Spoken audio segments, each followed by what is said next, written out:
Hey, are you holding on to guilt? Scared to feel joy again? I'm Patty Jackson, a certified grief and trauma supporter. I'm here to help you get rid of the guilt so you can have joy in your life again.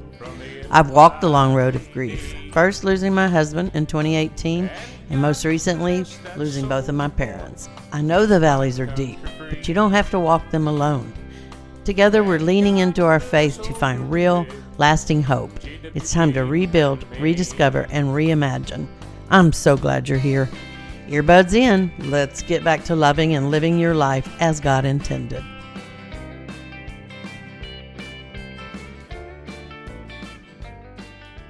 Hey y'all, welcome back to Grief Relief for Christian Women.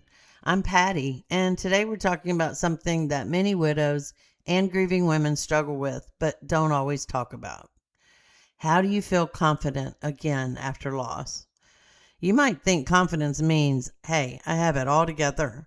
But here's what I've learned since becoming a widow. My confidence wasn't that I had it all figured out. It was that I knew who to call when I didn't. So when you lose your person, you lose your default go-to for everything.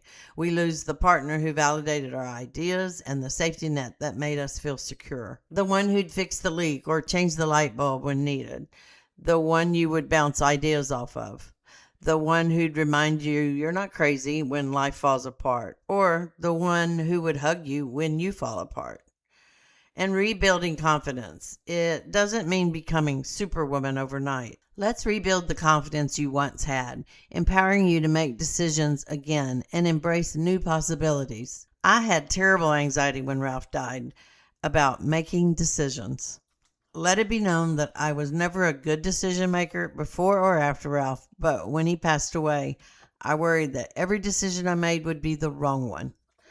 I had to learn to trust my decision making, even when the answers weren't all there. No more overthinking, no more second guessing, just action. So when you lose your loved one, you have to rebuild your circle.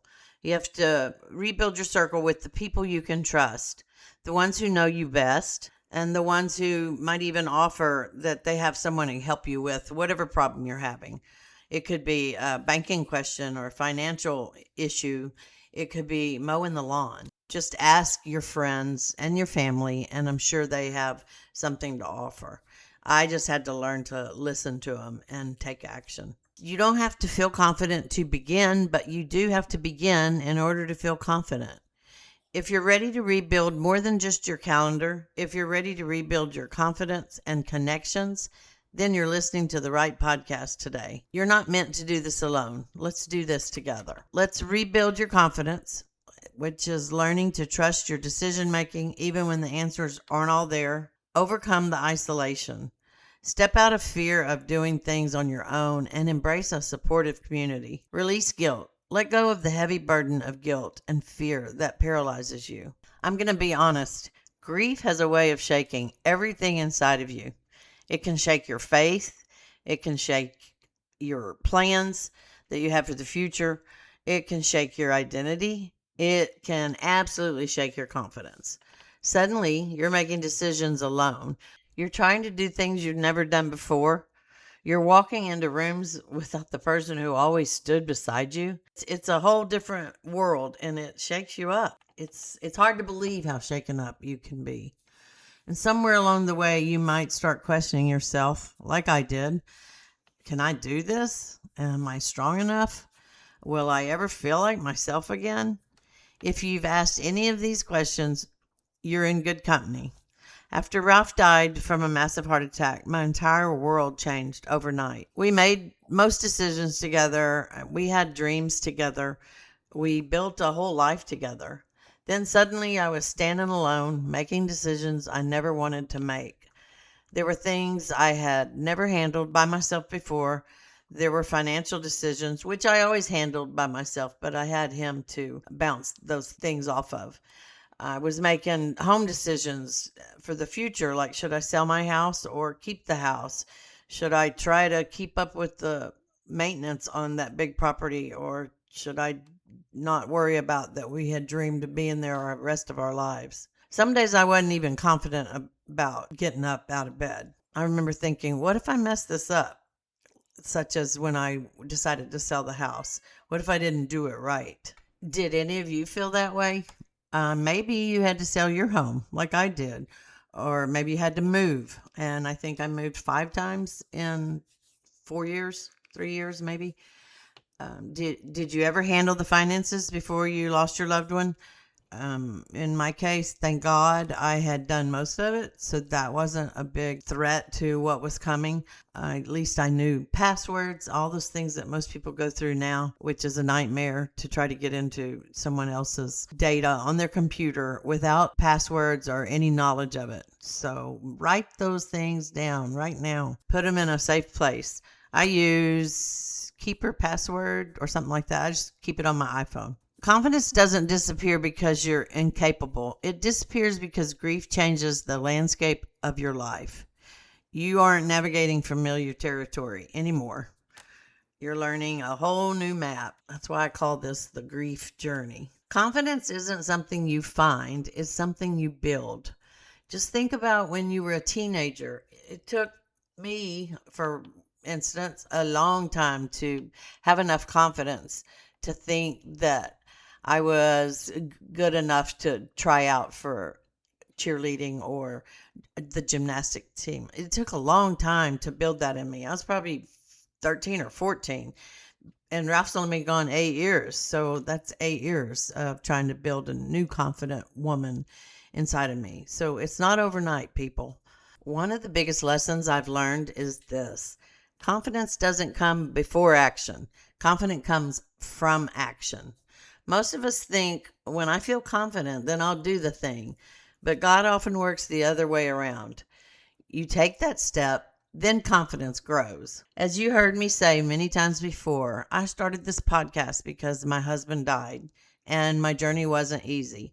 I knew nothing about grief, confidence, rebuilding my life as a widow, or podcasting, and my faith was waning. I had a good job that I loved, and I knew I would be fine financially, but being just fine wasn't good enough for me. I wanted more. I wasn't confident in myself to do a podcast, but I was confident about how far I have come since the day Ralph died. And I want to make the journey easier for you. I'm still building my confidence with each episode of this podcast.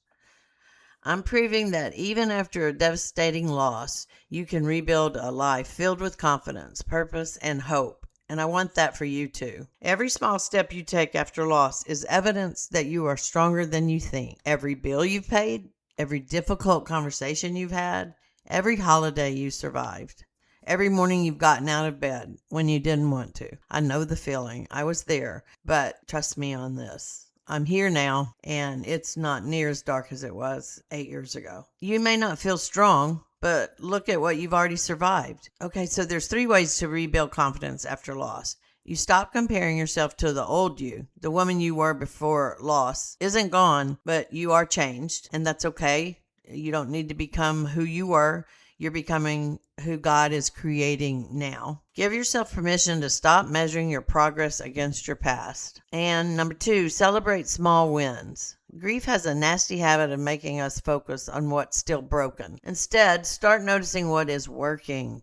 Maybe you made a difficult phone call, or maybe you went somewhere alone. Maybe you took a trip alone, which you had never done before your person passed away. Maybe you went to a movie alone or to a restaurant alone.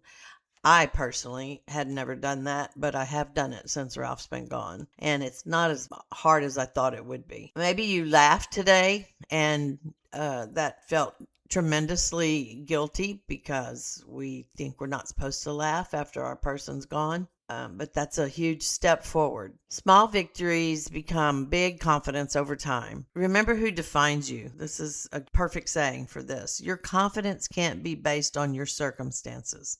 If you base your confidence on your circumstances, grief will steal it every time. Your confidence has to come from who you are. You are God's daughter. You are loved. You are chosen. You are equipped to handle this. You are not walking this road by yourself. God never said you would have all the answers, but He promised He would be with you And that's enough. If you're listening today and your confidence feels shattered, I want you to hear this. You have already done harder things than you realize. You survived the phone call, or in my case, I survived finding him dead and then having to make those calls. Whew, that was hard. You survived the funeral. You survived the days you thought you couldn't survive.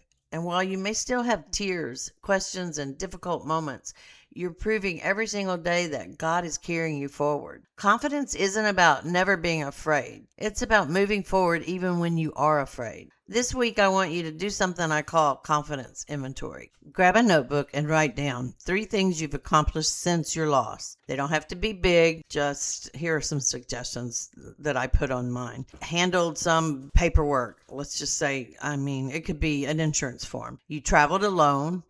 Started exercising, or you joined a support group, or you went to church by yourself. Maybe you learned something new. Maybe it was never on your radar, but you figured out how to do it. Write that down. Maybe you just helped someone else. No matter what the situation was, you helped someone. Then ask yourself, write this question down. If my best friend had accomplished these things after loss, what would I say to her? Write down your answer and then say those same words to yourself. Because chances are you're giving yourself far less credit than you deserve. I had a friend once tell me that I need to give myself some grace because I was always thinking that I wasn't doing well getting through this grief. That has stayed with me these last 8 years because I didn't give myself enough grace or credit for what I had accomplished along the way. I was only looking at the failures. After you've written these things down, you should read them back to yourself. You might even see how well you've done. I would keep adding to this list every week. You can add 2 or 3 things that you've accomplished each week. And when you are as far along as I am, you'll see how good you did. Those are the steps that get us through this journey. Y'all, confidence after loss isn't about becoming fearless. It's about trusting God one step at a time and recognizing that He has already brought you farther than you have ever thought possible. You may not be where you want to be yet, but you're not where you used to be either. So keep walking, keep trusting, keep believing that God still has beautiful things ahead for you. As I've said before, your story is still being written. While working on this topic of confidence for this episode, I did a little research, and depending on the version of the Bible you're looking at, the word confidence appears in the King James Version 38 times, in the NIV Bible 60 times. I'm going to read a few confidence-building scriptures that I picked for myself to read, to try to memorize, and to stand on each day. 1. His divine power has given us everything we need for a godly life through our knowledge of Him who called us by His own glory and goodness. That's in 2 Peter 1.3 NIV version.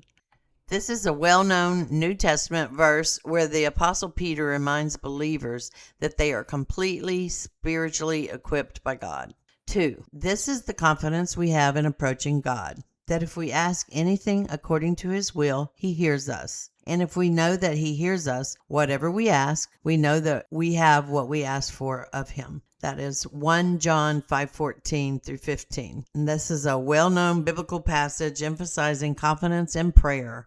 It teaches that when believers approach God to ask for anything that aligns with His will, He hears them. In turn, they can be certain that He will grant their requests. 3. Blessed is the one who trusts in the Lord, whose confidence is in Him. They will be like a tree planted by the water that sends out its roots by the stream. It does not fear when heat comes. Its leaves are always green. It has no worries in a year of drought and never fails to bear fruit. That's Jeremiah 17:7 through 8, NIV. Number 4, let us then approach God's throne of grace with confidence, so that we may receive mercy and find grace to help us in our time of need. That's Hebrews 4:16. This is a well-known Bible verse that invites believers to approach God in prayer with confidence, assuring them that they will receive His mercy and help whenever they are struggling. And lastly, number 5, we say with confidence, the Lord is my helper. I will not be afraid. What can mere mortals do to me? That is Hebrews 13:6. This is a verse that encourages us to face life with courage and trust in God rather than relying on material wealth. Well, that's all I've got this week for you. Don't forget to do your confidence inventory list this week. So until next time, I'm reminding you that grief may be part of your story, but it's not the end of your story. God is still writing the next chapter. Bye. Thanks for hanging out with me today. I hope something in this episode gave you a little peace, a little hope, or maybe even a smile. If it did, would you do me a quick favor? Head over to Apple Podcasts and leave a review. It could help more widows find the courage to take their next step. Until next time, remember, you're not alone and joy is still possible.